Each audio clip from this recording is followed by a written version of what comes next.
Hello and welcome to Frankly Speaking, where we dive deep into regional headlines and speak with leading policymakers and business leaders. I am Katie Jensen.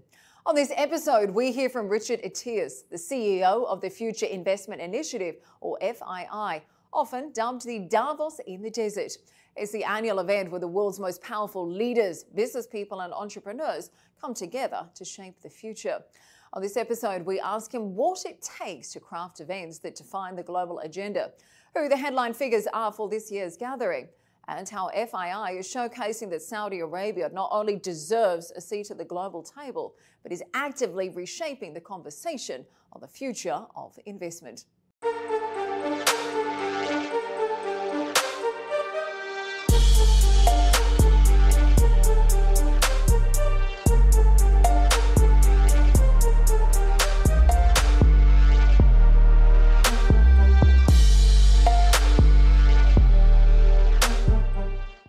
Mr. Attias, thank you so much for joining us on Frankly Speaking today. Now, the 8th edition of FII is due to take place in Riyadh in just a few days' time. Of course, you've been involved right since the very beginning. Now, frankly speaking, at the time, there was a little bit of skepticism surrounding the event. Firstly, people wondered, does the world really need another forum like this? And secondly, there were questions about whether Saudi Arabia could actually pull it off. Tell me, what do you tell those skeptics today? I don't want to be too pretentious, but I think we don't see any more skeptical people.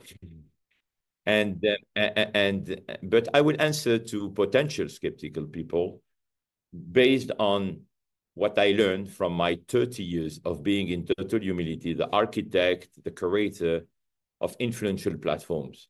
When people come back and come back every year, this is the answer.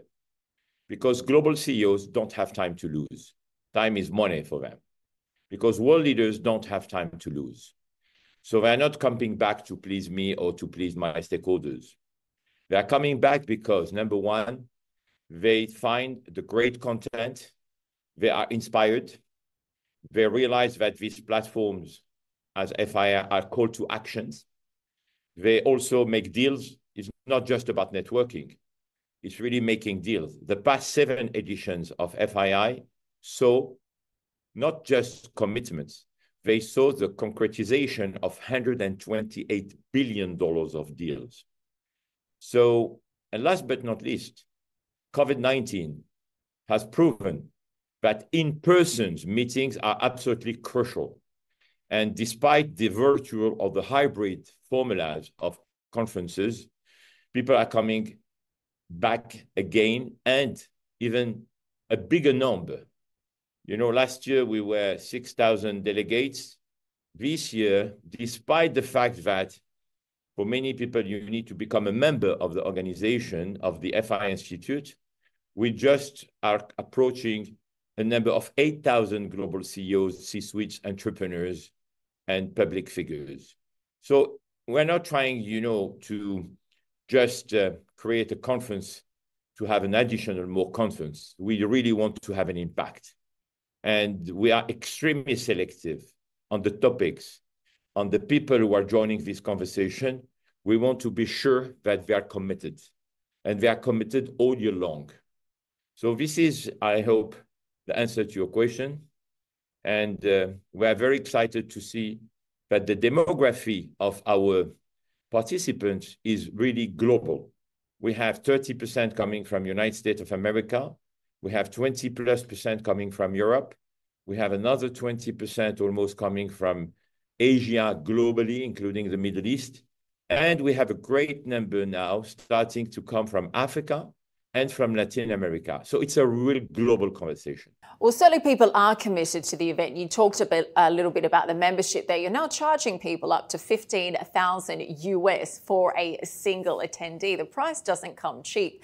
And yet, despite that, you have the incredible ability to be able to draw in global billionaires, business people, bankers, top politicians as well. You've had everyone from Tony Blair to Christine Lagarde over the years as well. Now, this year, there's been a real shift to a lot more of a focus on AI and technology. Tell me, what are the big topics this year that's different to previous years, and who are the main headline speakers that you think people are going to get particularly excited about?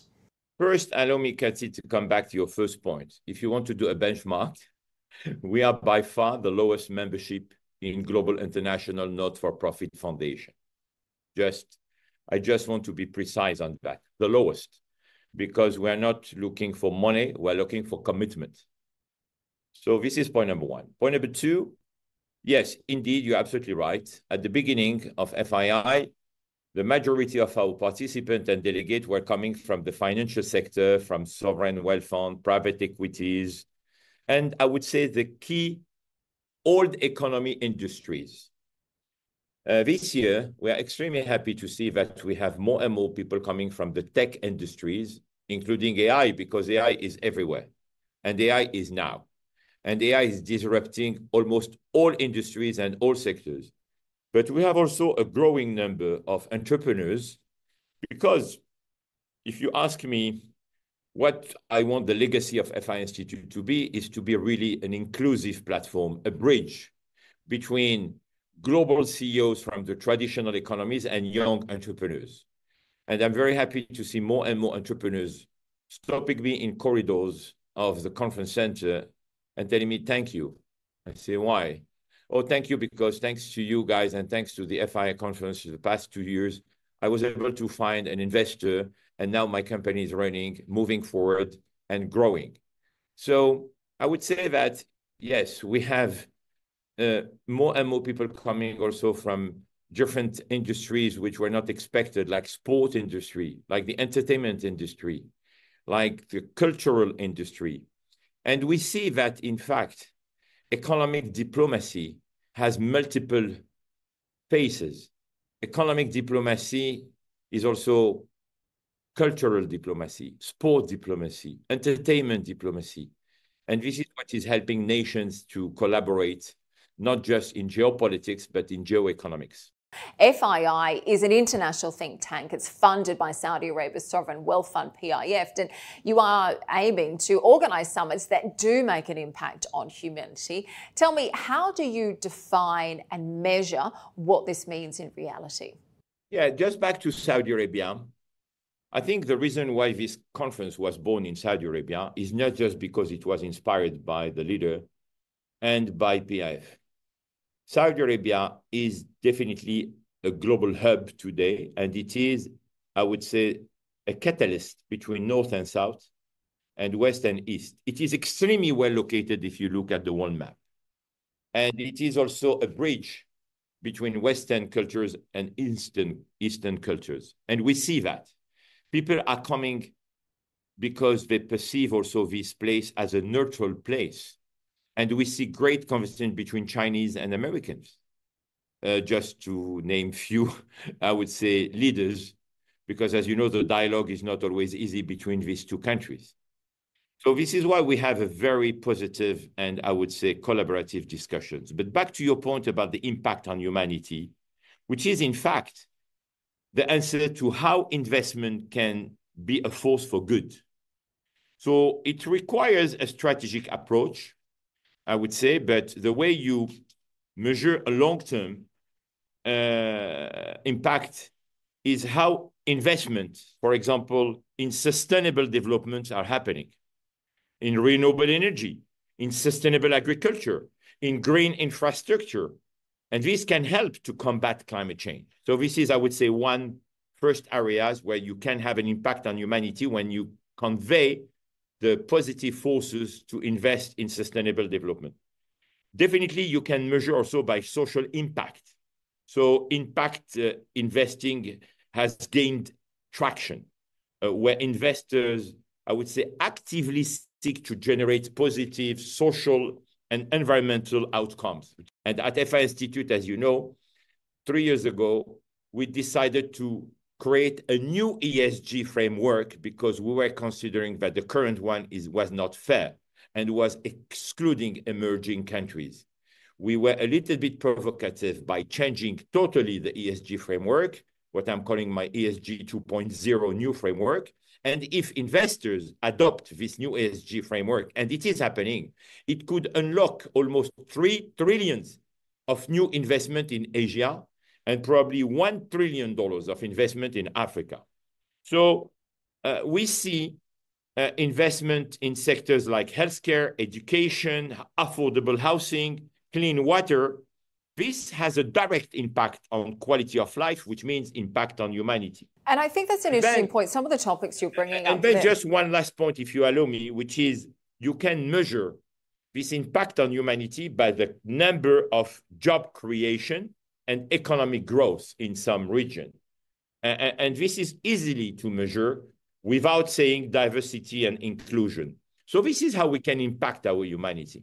And it feels like some of the topics you brought up there and some of the players who are now taking part is really reflective of the power shift that we're seeing in global trade and economy. It feels like we're moving away from the G7 much more to the E7, where, you know, players like Saudi, the UAE, India, Japan and Turkey are really starting to have a name on the global stage. And I feel like that's being reflected at FII, particularly this year. So let me tie that in, because almost all of the events that you've been associated with over the years, from not only FII, but also to the World Economic Forum's annual meeting in Davos, the Clinton Global Institute, and I could go on. All of these have become permanent fixtures on CEOs' calendars. Tell me, how do you go about creating an event that not only becomes a must-attend that decision makers do not want to miss out on, but how do you ensure that FII events also stand out from the crowd against other events such as the Clinton Global Initiative, for example? You know, I think we have one point in common, Katie, which is everything we do it with passion. You cannot accomplish anything if you are not passionate by what you do. So as a civil engineer, I was supposed to build bridges. And instead, I realized at a very early stage of my life that my passion is people. So instead of building real bridges, I tried all my life to build bridges between people, between cultures, between communities, between countries. And this is why I was always involved on creating, producing platforms which potentially could have an impact. When the former President Clinton left the office, his team contacted me and he asked me, what can I do? And I told him, Mr. President, I don't know what you can do, but I know what you should stop to do. You should stop to deliver speeches every week, because even if it's a great financial contribution, you are an icon. And you have the power to convey people and to be a game changer. And this is how was born the Global Clinton Initiative. And it was, and it is still a platform where people commit, where people are supporting. It is now becoming the best place for NGOs to regroup. So back to your question, what is the secret of building influential platforms? I would say this is exactly the secret lies in understanding that FII, for example, is more than just a conference. You have to design these platforms as platform for action. You know, CEOs and leaders are not just looking for networking opportunities. They are seeking insight. They are seeking inspiration. They are seeking collaboration of the most pressing issues of our time. So this is what we are trying to create. And I think our program brings together visionary thinkers, game changers, innovators to discuss solutions, to share ideas, to spark new partnerships. And this is what I'm trying to do. And this is probably one of the reasons why we will be welcoming soon 7,000 plus people in a few days. And people are already, thanks to our app, booking thousands of bilateral meetings. And we can see that because we started just a few days ago to open that networking possibilities to our stakeholders. And I see the volume is literally exploding. People need to talk. People need to be inspired. People want to exchange ideas. And people want to be optimistic. You know, despite the half-empty glass that the media always highlight, because this is what is making news, there is another half-empty, full glass that people want to discover. And this is what we're trying to achieve. And this is what is my passion. And this is, I will never renounce on putting people together, creating dialogues, because this is how you find solution to the main issues that we have, including the conflicts which are surrounding us currently. And I want to pick up on what you mentioned there about the conflicts we're seeing in the region, because the conference is taking place against the backdrop of very quickly escalating tensions across the region. What kind of impact does this have on the talks that leaders are having this week? And where do you see the major challenges and opportunities that the world is facing at this point in time? You know, there is a very interesting point, Katie. We saw that even last year, our conference was happening just after the dramatic October 7, I would say, catastrophe. I was expecting people to maybe pull out, not attend. It was the opposite. Everybody came. And they wanted to have this conversation. They didn't talk about politics at all. And one of the main reasons is because also FII is not a political platform. But on the side, you can always expect to have people talking about politics. It was not the case. It's not because people are underestimating what is happening. It's not because people are not interested by what is happening. It's not because people are ignoring. I would take an expression that we always say in the entertainment industry: the show must go on. They want to continue to be optimistic because they know that it's only by building prosperity that you will bring peace. It's only by investing in these regions that you will fight against terrorism. And it's only by sending a message of optimism that you will show that our world is extremely resilient. And it's also a message to politicians, which is probably, it's my own interpretation. Us, private sector, will continue to do what we have to do for the benefit of our employees, for the benefit of our citizens, for the benefit of our countries. And you know, I will go back to the FII Priority Compass, the survey that we are releasing in a few days. To the question, are you happy in your life? Are you happy with the direction that your country is taking? And are you happy with the direction that the world is taking? You see 60% of the people who are almost happy with the direction of their own life. Only 23% are happy with the direction that their own country is taking, which is 2/3 are unhappy, and 25% on which direction the world is taking, which is 75% are unhappy and concerned by the direction that the world is taking. So you see this, I would say, contradiction between what people are expecting and what some world leaders are potentially doing. But the humanity is extremely resilient, trust me. We saw that after COVID-19, and this is why this global conversation is happening. I think ultimately, we will see the lights at the end of the tunnel.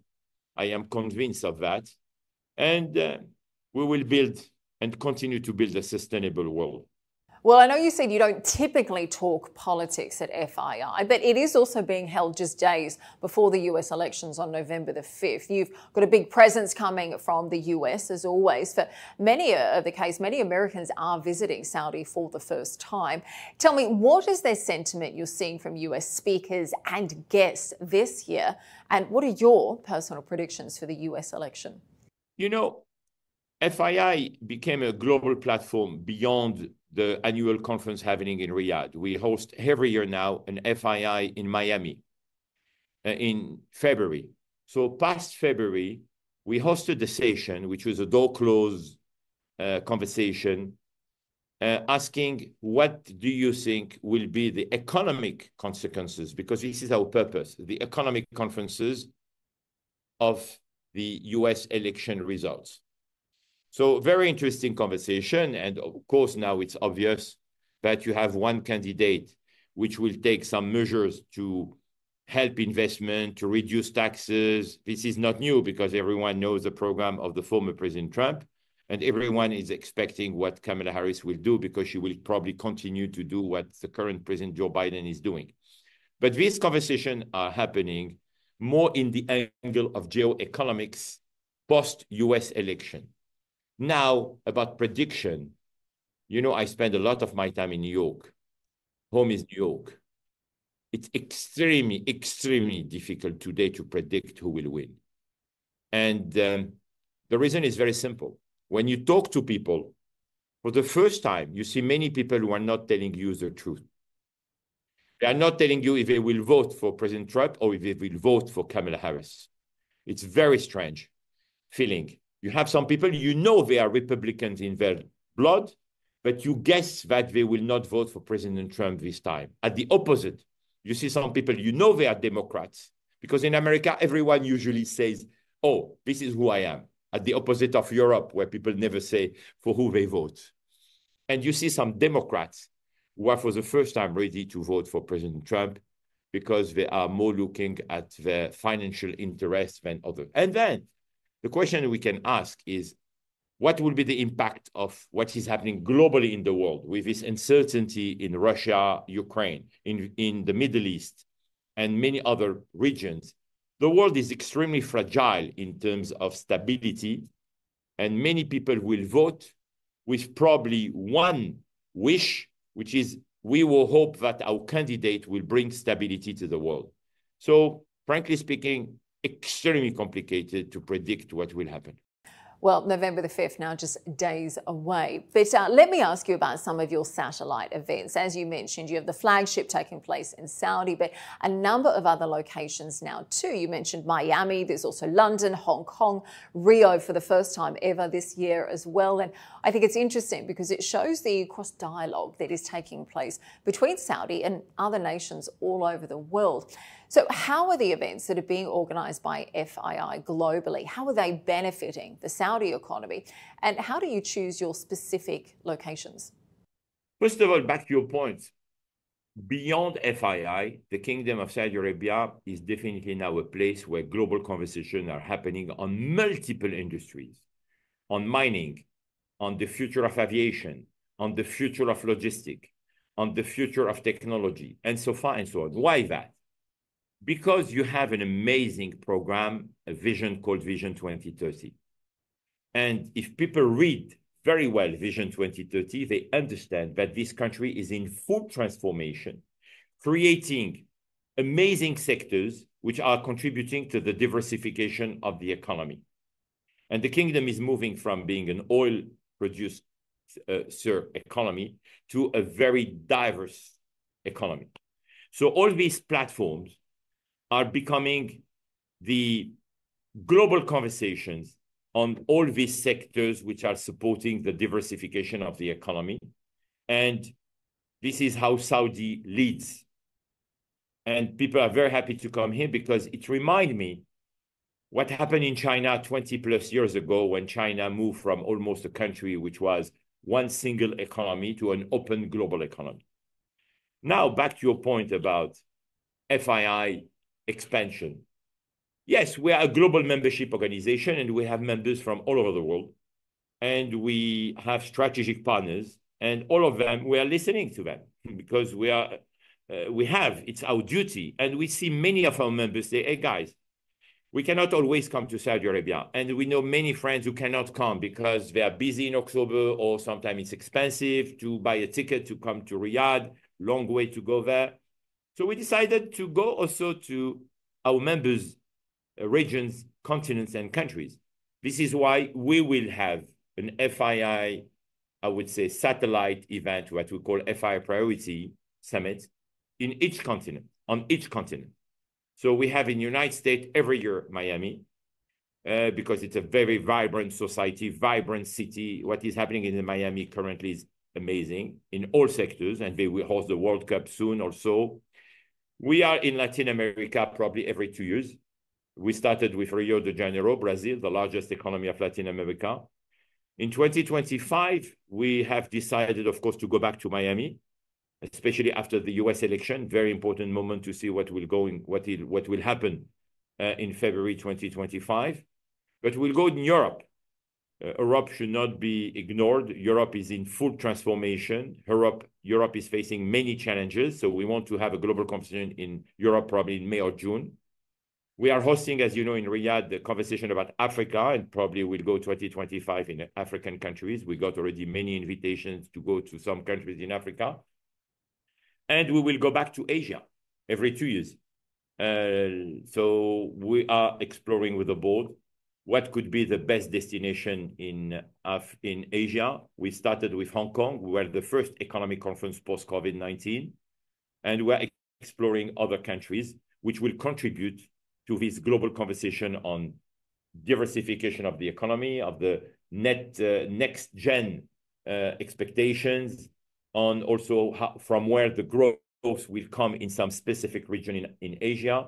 So yes, we are global and will continue to be global, to be sure that we are hosting conversation which include all our members, and to offer to our members also the opportunity to meet and discover other regions, other geographies, and from where the next big champion leaders will emerge.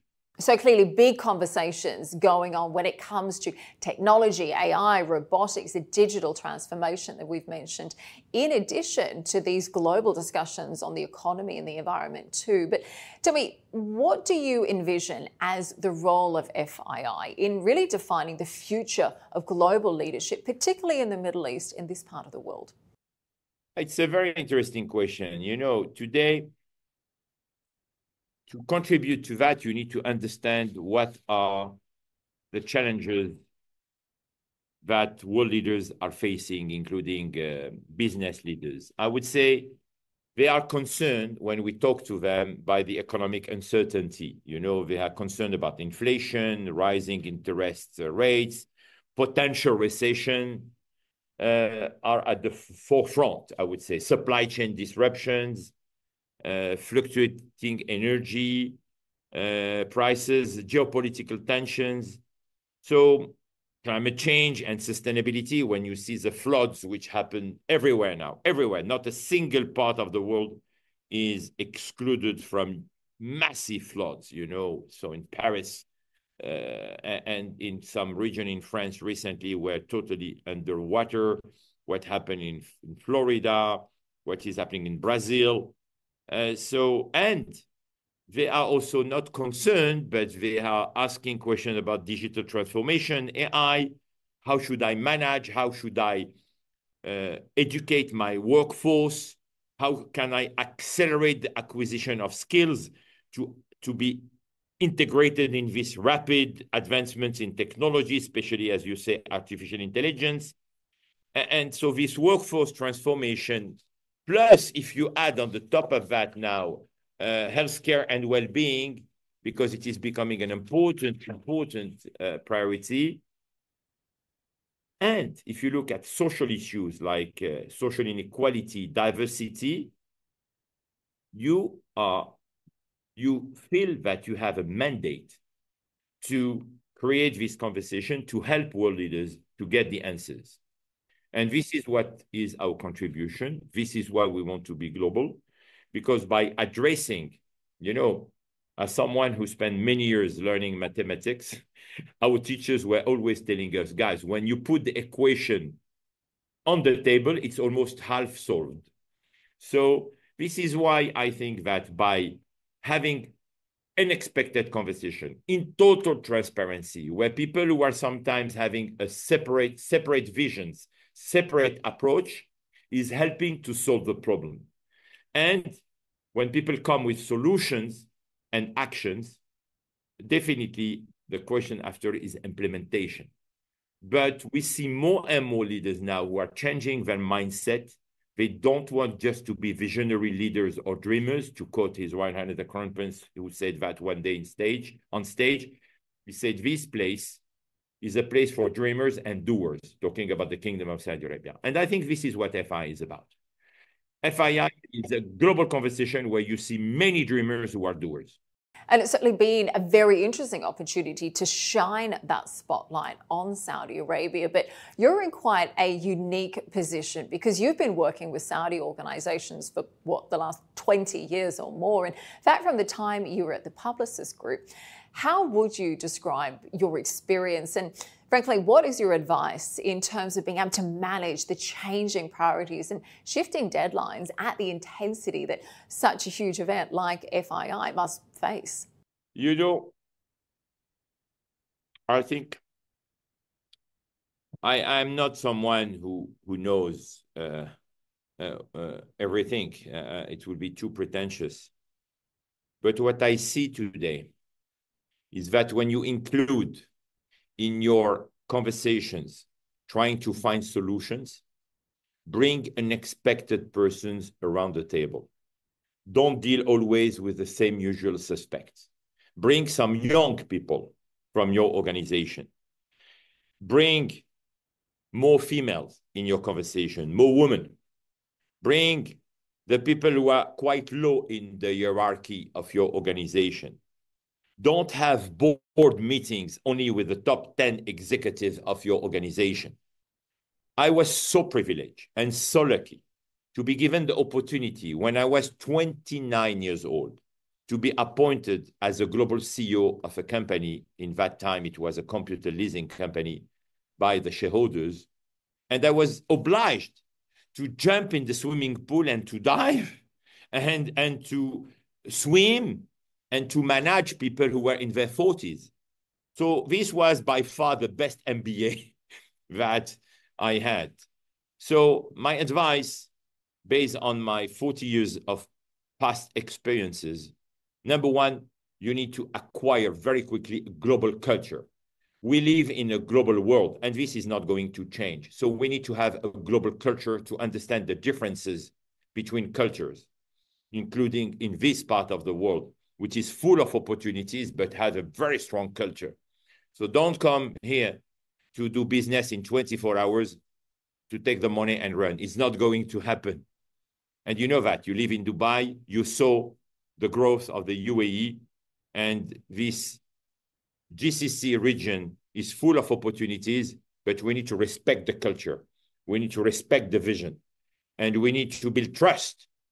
This is a second important advice. Trust is extremely important. You cannot do any business in the world, and in particular in this part of the world, if you don't build trust. So be inclusive, be global, acquire global culture, build trust, and extremely important also is you need today to acquire some skills related to technology, because technology is everywhere and technology is disrupting all industries. If you don't include AI and technology, if you're in your business, all businesses, you will be out of business quite soon. And this is really remind me what I learned in 1993, 1986. You were probably not even born when I started IBM, working for IBM. And it was the new era of personal computers. And I was seeing many people resisting. They didn't want to have personal computers changing their day-to-day work. Come on, what can you do today without a personal computer or even without a cell phone, which will control almost your day-to-day business? But last point, don't lose and don't compromise with your values. Ethics, extremely important in business. Humanity, extremely important. You need to love people. Whatever you are doing, you need to look at how you do it for good. So this is extremely important. And last but not least, be always open to discover other approaches, other methods. We need to have this form of humility to really be always listening to others and be inclusive. I think this is what I learned, from my years of working, my years of total humility, advising some world leaders, because this is also what I was doing for years and years, on how they can and they should diversify their economies, attract foreign direct investment, because this is how you can create jobs and build inclusive economies. And last but not least, this is how you brand a nation. Because a nation today is like any corporation. You have to attract investors. You have to make your citizen proud of being a citizen of your country. You need to attract the media to say good things about you and not only the bad things. You need also to build trust with all the stakeholders, exactly the challenges that a brand has to build with the clients. So this is why branding nation is a very important exercise and should be a priority for all world leaders. You've got a huge week ahead of you with FII. I know you're expecting $28 billion worth of deals to be signed as a result of the event as well. So busy week ahead. Thank you very much for making time for us. We wish you the best of luck with FII, and we look forward to seeing you there. Thank you for having me, Katie. Have a wonderful day. Thank you.